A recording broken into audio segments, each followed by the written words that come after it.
Hello friends, 23rd episode of easy English tutorial में आपका स्वागत है। मैं हूं डॉक्टर एनके सिन्हा। दोस्तों, इस एपिसोड में हम लोग प्रेजेंट इंडेफिनिट टेंस के इंट्रोगेटिव सेंटेंस के बारे में जानकारी प्राप्त करेंगे। आशा करता हूं कि आप इसके पहले दोनों एपिसोड देख चुके होंगे, जिसमें कि प्रेजेंट इंडेफिनिट टेंस के सिंपल सेंटेंस और नेगेटिव सेंटेंस के बारे में बताया गया है।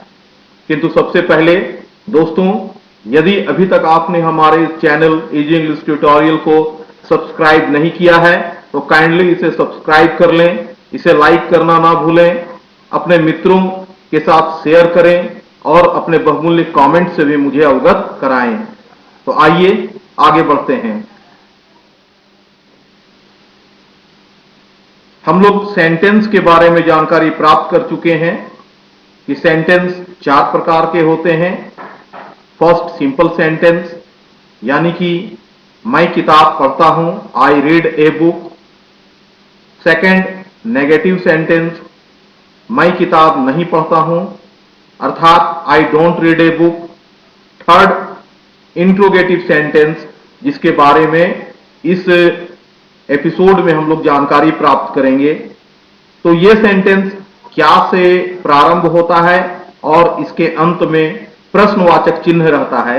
जैसे क्या मैं किताब पढ़ता हूं, इसमें प्रश्न किया जा रहा है और आपको इसका उत्तर देना होता है जब कोई व्यक्ति आपसे इस प्रकार के वाक्य पूछता है।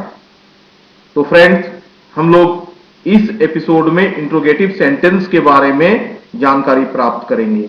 इसके बाद हम लोग नेगेटिव इंट्रोगेटिव सेंटेंस को देखेंगे और इसके बारे में जानकारी प्राप्त करेंगे।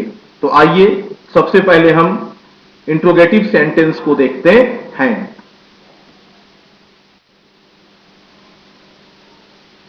जैसा कि आपको बताया जा चुका है कि इंट्रोगेटिव सेंटेंस क्या से प्रारंभ होते हैं और इनके अंत में प्रश्नवाचक चिन्ह लगा रहता है। क्योंकि ये सेंटेंस प्रेजेंट इंडेफिनिट के हैं, इसीलिए इनके अंत के वाक्य ता है, ती है, ते हैं और ताहू से खत्म होते हैं। इन्हें इन उदाहरणों में देखिए। क्या मैं पढ़ता हूं, यहां पर वाक्य के अंत में ताहू है और सेंटेंस का प्रारंभ क्या से हो रहा है और अंत में क्वेश्चन साइन है। इसी प्रकार दूसरे वाक्य को देखिए। क्या हम लोग पत्र लिखते हैं, इसमें वाक्य का प्रारंभ क्या से हो रहा है और वाक्य के अंत में प्रश्नवाचक चिन्ह है। तो दोस्तों, इस प्रकार के ढेर सारे वाक्य यहां पर लिखे गए हैं।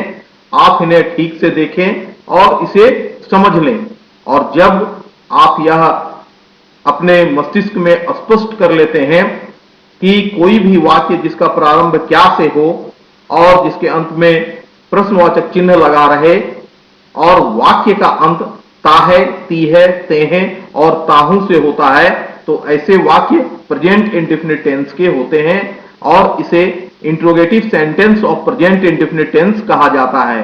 तो दोस्तों, ऐसे वाक्य को अब हम पहचानना सीख गए हैं। आइए अब देखते हैं कि ऐसे वाक्य का अनुवाद हम किस प्रकार करते हैं।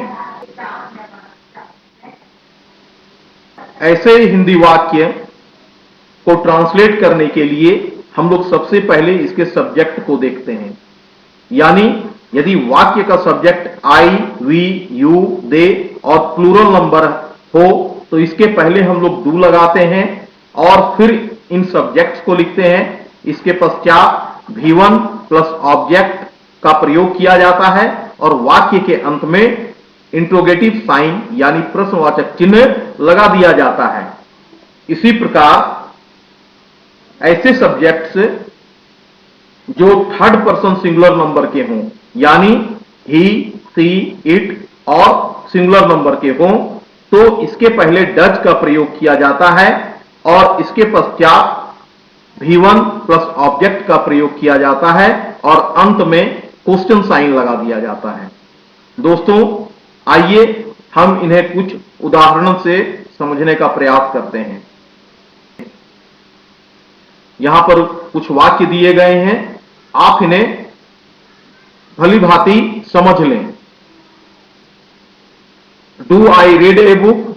क्या मैं किताब पढ़ता हूं? Do we read a book?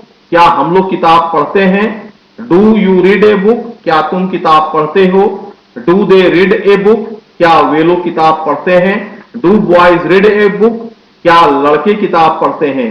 तो दोस्तों, यहां पर आप देख रहे हैं कि वाक्य का सब्जेक्ट आई, वी, यू, दे और बॉयज यानी प्लूरल नंबर है, और इसलिए यहां पर जो है इनके पहले डू का प्रयोग किया गया है और सब्जेक्ट के बाद V1 यानी केवल रीड को लिखा गया है और वाक्य के अंत में प्रश्नवाचक चिन्ह लगा दिया गया है। दोस्तों, आप इसे ठीक से समझ लें और इस तरह के ढेर सारे छोटे छोटे वाक्यों को बनाएं। अब नीचे के सब्जेक्ट्स को देखें जो कि ही, सी, इट और सिंगुलर नंबर है। ये सेंटेंस है। Does he read a book? क्या वह किताब पढ़ता है? Does she read a book? क्या वह किताब पढ़ती है? Does it read a book? क्या यह किताब पढ़ता है? फ्रेंड्स, यह एक गलत सेंटेंस है और इट के साथ डज का प्रयोग होता है, इसलिए मैंने इसे समझाने के लिए यहां लिख दिया है। Next sentence, does a boy read a book? क्या एक लड़का किताब पढ़ता है? तो फ्रेंड्स, यहां पर आप देख रहे हैं कि इन वाक्यों का subject third person singular number यानी कि ही, सी, इट और ए बॉय है, और इसलिए जैसा कि बगल के फॉर्मूले में बताया गया है कि वाक्य का सब्जेक्ट यदि ही, सी, इट और सिंगुलर नंबर रहे तो उसके पहले डज का प्रयोग किया जाता है, फिर उन सब्जेक्ट्स को लिखा जाता है, फिर प्लस V1 को लिखा जाता है, फिर plus object plus question sign का प्रयोग किया जाता है। आप इन उदाहरणों से देखकर इसे समझ लें और बगल के फॉर्मूले से आप इसे भली भांति जानने का प्रयास करें।